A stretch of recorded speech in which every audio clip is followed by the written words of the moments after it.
Want to create a video like this? Let's get started.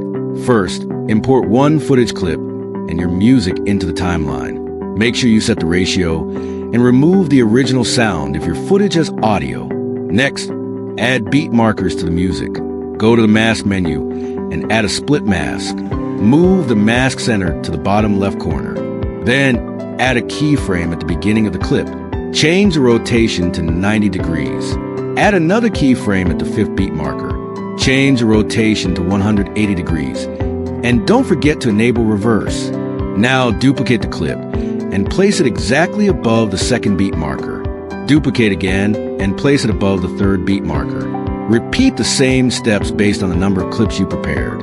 After that, replace all duplicated clips with your own footage. To make the animation smoother and more visually appealing, add the wide angle effect. Play the video to see the result. And that's it. Your animation is ready.